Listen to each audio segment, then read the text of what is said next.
off, we'll climb up, level out, and do a couple turns so you can see how it works. Okay. You got your rudder pedals down there, so slide forward so that your toes can touch the bottom of the pedals with your heels on the floor. Yep, just like that. Push them back and forth. Feel they go back and forth. Then slide both your feet up to the top of the pedals and tip them forward. Right, those are your brakes. Okay. So normally you just keep your heels on the floor. You really don't need brakes. Hardly, we very little use brakes, and when we do use them, it's just a light amount of braking. Okay. So your rudder pedals are going to control two things on the ground. It's going to control your nose wheel on the airplane. It's going to steer the plane. So when you're taxiing on the ground, keep your hands on your lap. You can adjust the throttle, which is going to be that guy, but otherwise don't touch the yoke, because at first when you're learning, you've been in a car and you want to turn the plane with the ailerons, and it does not do anything on the ground. So steer with your feet, and then for tight turns, you can actually use a little bit of brake on one side, and it'll make the turn. Okay, cool. It'll make the turn a little bit tighter. Okay. Yep. The other thing your rudder pedals do is actually control the rudder, which is on the back of the plane connected to the vertical stabilizer, and that controls the airplane's yaw. So basically the angle of the nose back and forth. I'll show you in the air so you can feel how that goes back and forth. But you're using rudder in every turn, so you're not just using your ailerons to roll the plane, you're also pushing with your feet. Okay. So here's your yoke or your control column. If you turn that to the right, kind of like a steering wheel, that's going to move our ailerons, which is going to bank the plane or roll the plane, same thing, to the right, and then vice versa to the left. So that's called roll, and that's with our ailerons. If you take the yoke, if you pull back and then push forward, that's going to control our elevator, which is going to control the pitch of the airplane. Yeah, so when you pull back, nose is going to go up. When you push forward, nose is going to go down. Cool. One more thing I'll say about the rudder is that for a single engine airplane, the propeller from our view is spinning to the right, it's spinning clockwise, and so the momentum of the propeller torques the body of the airplane to the left. And then also, as we start climbing, the way that the angle of the propeller is, it will actually create a little more thrust on the right side. So both of those things, when you start adding power on the runway, the plane is going to pull to the left. That is normal for single engine airplanes. And so on the ground, when we're going down the runway, you'll have to hold a little bit of right rudder. And then as you pull back to take off, you'll have to add even more right rudder. And we hold that while we're climbing up. While you're climbing. And then in addition to just normal turns as well.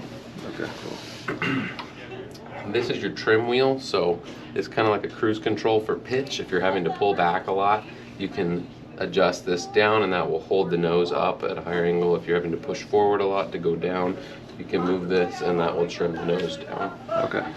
This is your throttle. Right now it's idle or closed. Those mean the same thing. Full throttle is open or full power. And so for takeoff we'll go full power. For taxi you just push it in a little bit to get the plane moving. Okay. Mixture right here, you won't need to worry about this. In the simulator I don't touch it at all, but your mixture controls the ratio of fuel to air. So as you climb to higher altitudes, we'll adjust that to reduce the amount of fuel going in with that thinner air to keep getting best power. Okay. So I'll unpause it here, and then you'll put your right hand on the throttle here, keep your left hand on your leg, and we'll just taxi for a second. So push that throttle in like an inch, just enough to get the plane moving forward. And then you can play around with the rudder pedals and just do some turns back and forth.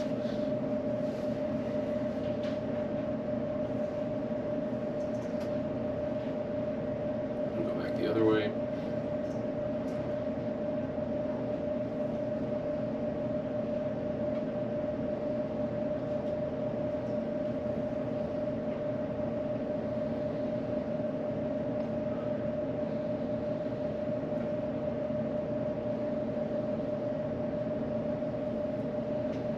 And then pull that throttle to idle, pull it back all the way, and then slide your feet up on the brakes and push forward, and you'll feel how those will bring you to a stop. Oops. And they are, one brake controls one wheel, so you have to push them equally. Okay. Alright, now slide your feet back down off the brakes, heels on the floor, and we'll take off. So you put your left hand on the yoke now, and once I tell you to, you'll just start gradually pulling back. It's not, don't yank it, just it's a pretty gradual pull. And expect that when you go full throttle here, you're going to have to start pushing with your right foot to keep it on this center line here. Okay. So go ahead and do that full throttle. Full throttle, you can pull back or push it in all the way. Push it in all the way. There we go. Look down the runway. Keep pushing with your right foot a little bit to keep it straight. Not too much, just enough. There you go. Yeah. All right, now you can start pulling back with the left hand. Oh shit. Yeah, pull back a little more. Pull back, keep pulling. It's okay, keep pulling. Alright, now just look outside. Try to keep this nose, try to be able to see horizon. So let it forward so you're just right about there. Keep pulling back a little more. And see how we're drifting to the left. So turn the ailerons to the right this direction. And push with your right foot a little more. There we go. That's great. Try to just look straight ahead now and try to keep that horizon equal on both sides. So turn it to the right just a little more so that we continue straight out. Good. When you're climbing away from the airport, you want to just get up to altitude. You fly mostly in a straight line. We'll make some turns, but right now just flying straight ahead, pushing with your right foot.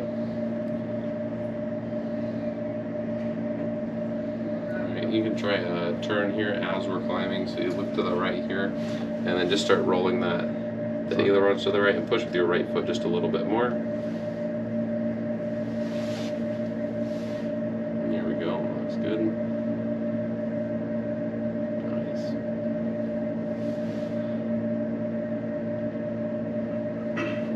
And then try going back to the left. So ease up that the pressure on your right foot.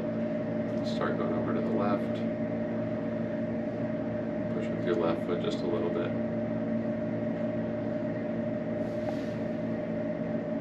It's a trip. Yeah. And then start rolling out to the right until you're level with the horizon. And look out kind of the whole screen here. Go back to the right a little more. There you go. Good. Okay, let's level out. We're still climbing right now, so yeah, push that nose down a little. Pull the throttle back to about 20 right here, just about to the 20. And keep looking at the horizon. Pull the nose back right to about there. Down just a little more. Right about there should hold you level. And then you can add this trim right here that will hold that pitch where you want it. So let it go, let the controls go. See how it's still going down? So pull it back to where you were, and then you can add this trim in, and it should hold you. Now try letting it go now. Yeah, it's a little bit better. There's a little bit of fake turbulence in the simulator as well. Try a couple more turns and then we'll head out to the plane. You want to go right or does it matter? It doesn't matter. Using a little bit of rudder as you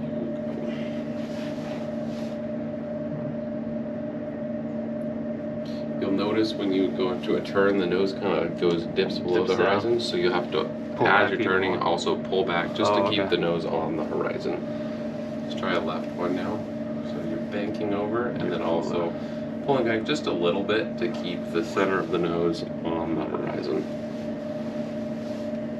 Yeah, it's kind of tough. I feel like it'll take a while. Like, how many hours you guys got to put in the air to the minimum is 40 hours of flight time to get your private pilot license. 40 hours. Most people take more like 60 before they're actually ready to take the final practical exam with a FAA examiner. But you can solo, you can fly by yourself, usually between 15 to 30 hours flight time. Wow, really? Like even just after a couple weeks of training. That's kind of crazy. But some people take more time, and some people. Yeah, I feel like some people are ready to solo in like 2-3 weeks. Some people it takes 2-3 months. Yeah. Oops.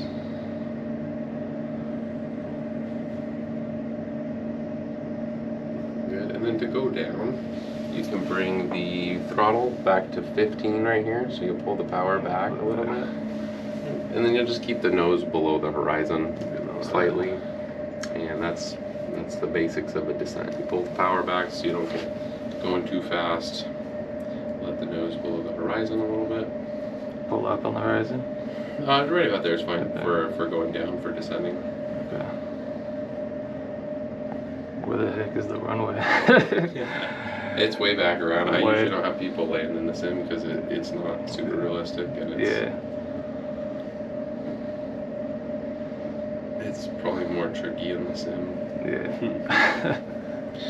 But yeah, let's go out and try it. Sounds good. Try it in the plane.